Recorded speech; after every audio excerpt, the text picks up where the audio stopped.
Hello दोस्तों, हमारे Devdeep classes में आपका स्वागत है। जैसा कि हम आपको बता रहे थे टेंस में हमने आपको प्रेजेंट, पास्ट, फ्यूचर सब ने बताया और उसका एक एक टाइप करके बता रहा हूँ। तो हम थे present continuous tense, present indefinite आपको बता दिया है। प्रेजेंट कंटीन्यूअस टेंस पे थे हम। किस पे थे? प्रेजेंट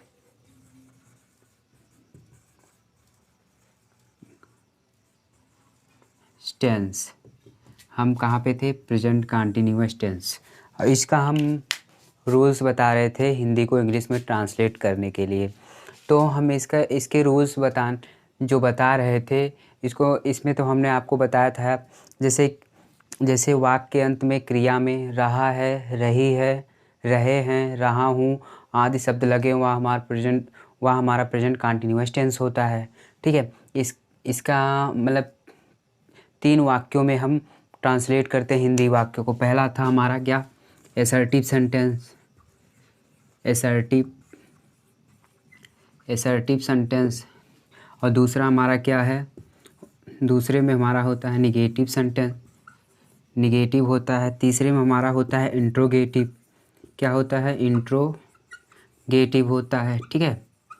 तो हम आपको हम बता चुके थे एसर्टिव सेंटेंस का नियम बता चुके थे हिंदी को इंग्लिश में ट्रांसलेट करने के लिए।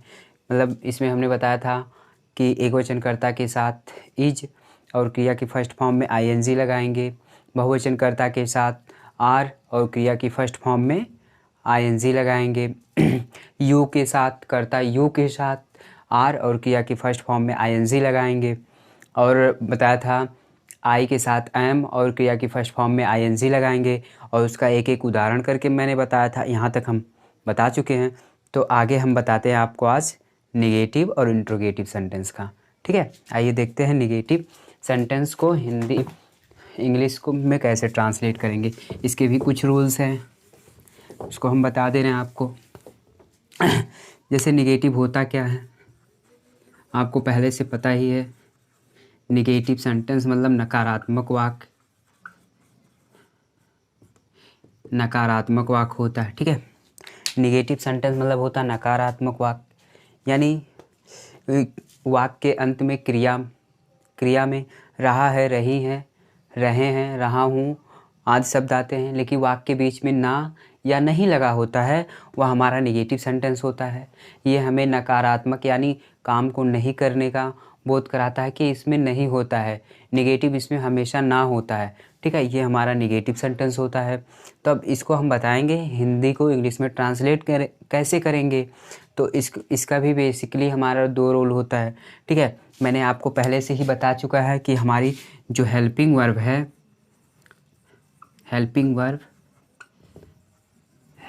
है, क्या है? इज है पहला।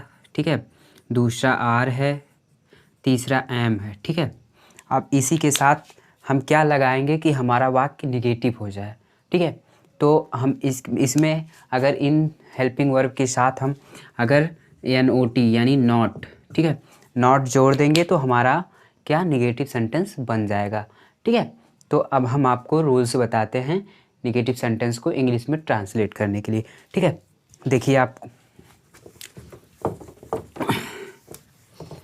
देखिए निगेटिव सेंटेंस। ठीक है। पहला हमारा रूल्स क्या है, यानी रूल नंबर 1। ठीक है। रूल नंबर 1 क्या कहता है? मैंने अफर्मेटिव में बताया था एकवचनकर्ता के साथ इज और क्रिया की फर्स्ट फॉर्म में आईएनजी लगाएंगे। तो अब यहाँ क्या करेंगे? फिर वही रूल रिपीट होगा। जैसे यहाँ पे क्या होगा, यानी सिंगुलर नंबर, सिंगुलर सब्जेक्ट यानी एकवचनकर्ता के साथ क्या लग जाएगा? इज। और उसमें क्या लगाना है? हमारा निगेटिव सेंटेंस है तो इज के साथ क्या लग जाएगा? यानी नॉट लग जाएगा। ठीक है। और फिर उसके बाद क्या लग जाएगा?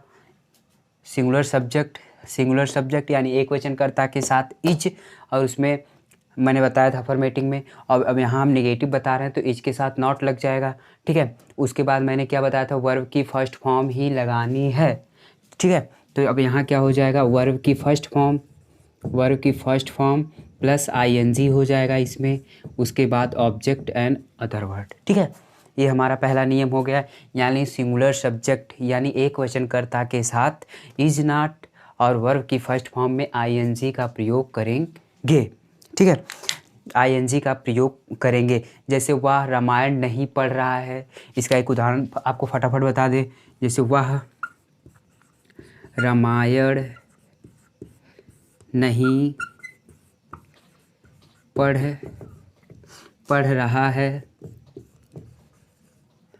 रहा है। ठीक है, एक वचन है, यानी वह रामायण नहीं पढ़ रहा है, एक है। ठीक है, तो अब इसका हम ये देखिए नहीं आया, हम कौन सा वाक्य पढ़ रहे हैं, निगेटिव सेंटेंस पढ़ रहे हैं, इसको हिंदी में ट्रांसलेट करने के रूल्स जान रहे हैं। तो हमारा पहला रूल है सिंगुलर सब्जेक्ट के साथ इज नॉट और वर्ब की फर्स्ट फॉर्म में आईएनजी लगाएंगे। तो हमारा यहाँ देखिए सब्जेक्ट क्या है, वह, यानी वह उसको कहा जा रहा है, यानी एक है। तो यहाँ देखिए नहीं आया, यानी हमारा ये नकारात्मक वाक्य है। अब हम इसे इंग्लिश में ट्रांसलेट कैसे करेंगे, मैंने बोला सिंगुलर सब्जेक्ट, यानी सिंगुलर सब्जेक्ट हमारा क्या है, वह यानी ही। फिर मैंने क्या बोला, सिंगुलर सब्जेक्ट के साथ इज नॉट, आप बेफिक्र इज लगा दीजिए, इज नॉट। ठीक है, उसके बाद अदर वर्ड होता है। ठीक है, उसके बाद क्या होती है, वर्ब। अब इसमें हम वर्ब ढूंढेंगे, वर्ब हमारी कौन सी है, कौन सा काम हो रहा है। तो इसमें हमारा वर्ब क्या है, यानी पढ़ने का काम, पढ़ा नहीं जा रहा, पढ़ने का काम। ठीक है, तो हमारी वर्ब क्या हो गई, रीड और फर्स्ट फॉर्म है, इसमें क्या जोड़ना है हमें, आईएनजी हो जाएगा, क्या रीडिंग हो जाएगा, क्या रीडिंग। अब क्या नहीं पढ़ रहा है, यानी रामायण, तो हो जाएगा हमारा द रामायण। ठीक है, इस तरह से हम ट्रांसलेट कर लेंगे। ये हमारा पहला रूल हो गया, यानी सिंगुलर सब्जेक्ट के साथ, यानी एक वचनकर्ता के साथ इज नॉट और वर्ब की फर्स्ट फॉर्म में आईएनजी का प्रयोग करेंगे। ठीक है, ये हो गया हमारा रूल्स। अब रूल्स नंबर हम 2 बताते हैं आपको, थोड़ा ऊपर लिखते हैं। रूल्स नंबर हम आपको 2 पहले लिख लेते हैं एक बार। रूल्स नंबर आपको हम 2 बताते हैं। ठीक है,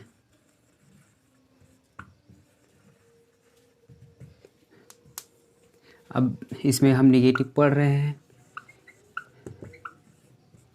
तो रूल्स नंबर हमारा 2 क्या कहता है, उस अफर्मेटिव में मैंने क्या बताया था, रूल्स नंबर 2 मैंने वो यह बताया था कि बहुवचनकर्ता के साथ आर और क्रिया की फर्स्ट फॉर्म में आईएनजी। तो अब यहाँ हम बहुवचन यानी प्लूरल सब्जेक्ट, यानी बहुवचन कर्ता के साथ आर, बहुवचनकर्ता के साथ आर, उसके बाद क्या लगा देंगे, हमारा निगेटिव है तो नॉट लगा देंगे। ठीक है, बहुवचनकर्ता के साथ आर और उसके बाद क्या, नॉट लग जाएगा। ठीक है, उसके बाद क्या मैंने बोला, वर्ब की first form plus ING plus dot another word, यानी ऑब्जेक्ट हो जाएगा हमारा। ठीक है, ये हमारा दूसरा नियम, प्लूरल सब्जेक्ट के साथ आर, उसके बाद नॉट, फिर वर्ब की फर्स्ट फॉर्म में आईएनजी का प्रयोग करेंगे। हाँ, एक प्लूरल में यू को भी प्लूरल माना गया है, तो यहाँ पे तो इसको यहाँ यू भी कर लेंगे, यू सब्जेक्ट के साथ आर नॉट और फिर वर्ब की फर्स्ट फॉर्म फिर प्लस आईएनजी इसमें जोड़ देंगे, उसके बाद अदर यानी ऑब्जेक्ट हो जाएगा। ठीक है, जैसे इसका हम एक उदाहरण आपको बता दें प्लूरल सब्जेक्ट का, वे निबंध नहीं लिख रहे हैं। जैसे क्या हो जाएगा, वे निबंध नहीं लिख रहे हैं, लिख लीजिए आप, वे निबंध नहीं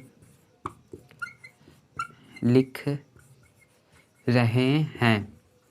ठीक है, हो गया क्या, वे निबंध नहीं लिख रहे हैं, वे निबंध नहीं लिख रहे हैं। ठीक है, तो अब इसका हम ये देखिए, वे मतलब कई लोगों को कह रहे हैं। जैसे क्लास में लोग बैठते हैं तो कहा जाता है ना, देखिए वो लोग शोर कर रहे हैं, तो यहाँ क्या है, वे निबंध नहीं लिख रहे हैं, यानी यहाँ कई लोग हैं, यानी हमारा यहाँ सब्जेक्ट क्या है, प्लूरल है, यानी बहुवचन है। तो हम बहुवचनकर्ता के साथ आर नॉट लगाएंगे, ठीक है। तो हमारा अब देखो, मैंने पहले आपको बता चुका है कि कुछ वर्ड की हमें मीनिंग पहले से याद रखनी होगी, तो ठीक है। यानी दे बहुवचन हो गया, कर्ता हो गया, फिर मैंने उसके साथ क्या बोला है, आर, तो दे आर नॉट। अब यहाँ हम ढूंढेंगे वर्ब कौन सी है, तो वर्ब हमारा क्या है, लिखने का काम नहीं हो रहा है, ठीक है। वे निबंध नहीं लिख रहे हैं, यानी लिखने का काम नहीं हो रहा है। यहाँ हमारा वर्ब क्या है, लिखना। तो अब क्या होता है, राइट माने लिखना होता है, WRIT। अब इसमें क्या जोड़ना है, राइटिंग, यानी ING जोड़ना है, राइटिंग।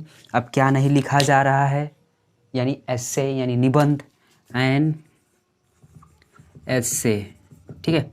इस तरह से हम हिंदी को इंग्लिश में आसानी से ट्रांसलेट कर लेंगे, ठीक है। ये हमारा दूसरा रूल हो गया।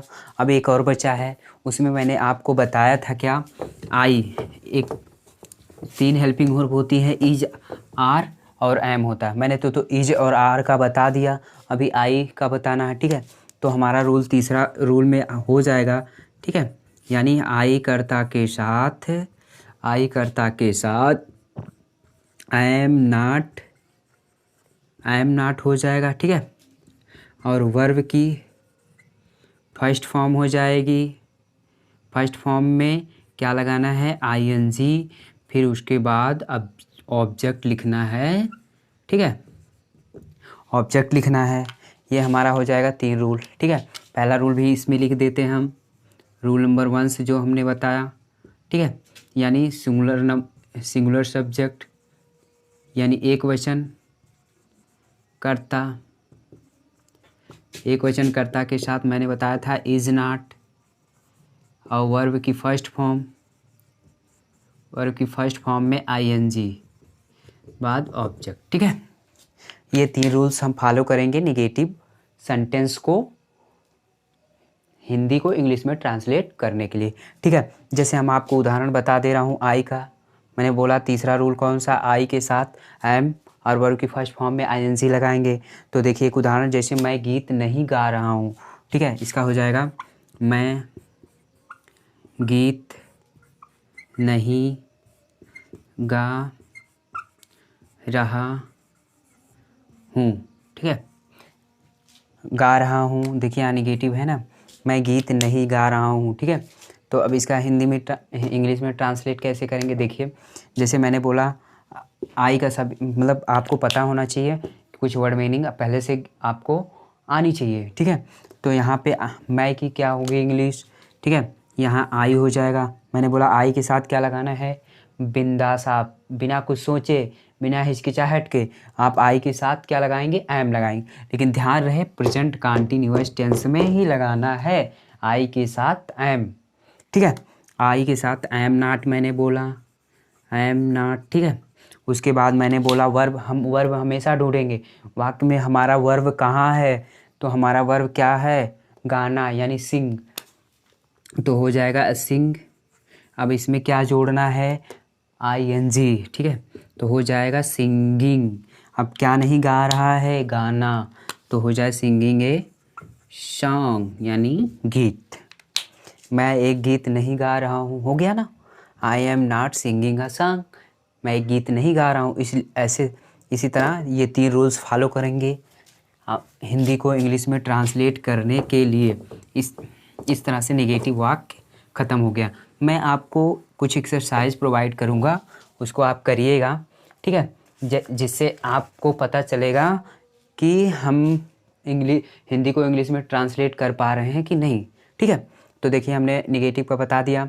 रूल्स नंबर पहला, सिंगुलर सब्जेक्ट यानी एक वचन कर्ता के साथ हमें इज नॉट लगाना है और वर्ब की फर्स्ट फॉर्म में ING लगानी है, ठीक है। और दूसरा क्या हो जाएगा, यानी प्लूरल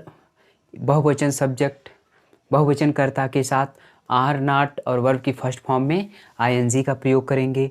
यू को भी प्लूरल ही माना गया है, तो यू के साथ भी आर नॉट और वर्ब की फर्स्ट फॉर्म में ING लगाएंगे।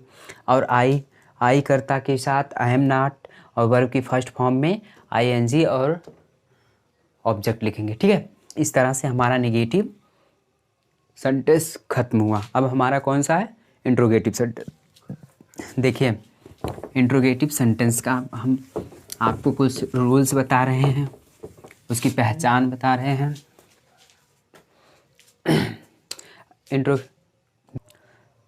तो हम आपको इंट्रोगेटिव सेंटेंस बता रहे हैं, ठीक है। इंट्रोगेटिव सेंटेंस, ठीक है। इंट्रोगेटिव सेंटेंस यानी प्रश्नवाचक वाक्य। आपको पहले से ही पता होता है इंट्रोगेटिव सेंटेंस की सीधी सी पहचान होती है कि हमारा प्रश्नवाचक चिन्ह वाक्य के अंत में लगा रहता है। इसमें प्रश्न पूछने का काम होता है, ठीक है। तो हम आपको बता दें इसके भी 2 रूल्स होते हैं। जैसे हमारा इंट्रोगेटिव सेंटेंस में हम आपको रूल बताते हैं कि यदि हिंदी वाक्य के आरंभ में क्या शब्द आए, यदि हिंदी वाक्य के आरंभ में क्या शब्द आए तो क्या कि अंग्रेजी नहीं लिखते हैं या क्या कि इंग्लिश नहीं लिखते हैं, बल्कि वाक्य को, इसमें हमने हेल्पिंग वर्ब बताया है आपको। हेल्पिंग वर्ब जो होती है इज, आर, एम से ही आरंभ करेंगे। यदि हिंदी वाक्य के आरंभ में क्या शब्द आए तो क्या कि अंग्रेजी नहीं लिखकर बल्कि वाक्य को इज, आर, एम से प्रारंभ करते हैं। उसके बाद हम सब्जेक्ट लिखते हैं, उसके बाद अनदर वर्ड लिखते हैं, कर्ता, उसके बाद क्रिया की फर्स्ट फॉर्म, और आप क्रिया की फर्स्ट फॉर्म में आईएनजी हमेशा आपको लगाना है। तो देखिए इसमें पहले ये हो जाएगा हमारा रोल इज, आर, एम। यदि हिंदी वाक्य के प्रारंभ में क्या शब्द आता है तो वाक्य को हम क्या कि अंग्रेजी पहले नहीं लिखेंगे, वाक्य को इज, आर, एम से प्रारंभ करेंगे। उसके बाद हम क्या लिखेंगे, सब्जेक्ट, उसके बाद सब्जेक्ट, उसके बाद वर्ब की फर्स्ट फॉर्म, वर्ब की कौन सी form, first form plus I N G लिखेंगे, ठीक है। ये हमारा हो जाएगा। क्या शब्द हिंदी वाक्य के आरंभ में आए तो क्या कि अंग्रेजी नहीं लिखते हैं बल्कि वाक्य को इज, आर, एम से प्रारंभ करते हैं। आपको पता है, मैंने पहले भी बता दिया, इज किसके साथ लगेगा, आर किसके साथ लगेगा, आई एम किसके साथ लगेगा, मैंने बता दिया है। तो वही स्टेप यहाँ भी फॉलो होगा। अगर आई है तो आई एम से शुरू होगा, अगर बहुवचन करता है तो आर से शुरू होगा, यू है तब भी आर से शुरू होगा, एक वचन करता है तो आई से शुरू होगा। उसके बाद सब्जेक्ट लिखेंगे, फिर वर्ब की फर्स्ट फॉर्म में लिखेंगे और उसमें आईएनजी लिखेंगे, ठीक है। तो इसका एक फटाक उदाहरण बता दे रहे हैं। जैसे क्या कुत्ता भौंक रहा है, क्या कुत्ता भौंक रहा है, क्या कुत्ता भौंक रहा है, यानी एक ही है ना, क्या कुत्ता भौंक, एक कुत्ते के लिए कह रहा है, कहा जा रहा है क्या कुत्ता भौंक रहा है। यहाँ देखिए प्रश्नवाचक चिन्ह रहेगा, ठीक है। यहाँ क्या शब्द आया, क्या कि अंग्रेजी नहीं लिखेंगे बल्कि वाक्य को हम इज से आरंभ करेंगे, यानी एक कुत्ता है तो इज, अब क्या लिखेंगे, सब्जेक्ट, यानी इज द क्या है, कुत्ता है, ठीक है, यानी डॉग। अब क्या कर, उसके बाद वर्ब की फर्स्ट फॉर्म लिखेंगे, इज द डॉग। भौंकना मतलब आपको पहले से याद रहना चाहिए उसकी इंग्लिश क्या होती है, यानी द डॉग्स बार्क, बार्क मतलब भौंकना तो हो जाएगा बार्किंग, ठीक है। उसके बाद एक्स्ट्रा प्रश्नवाचक चिन्ह, ये हमारा हो गया एक रूल। बस इसमें एक और बचा है, वो बता दे रहे हैं बेसिक हम आपको, ठीक है। यदि हिंदी वाक्य के बीच में प्रश्नवाचक वर्ड आए, यानी जैसे कब, कहाँ,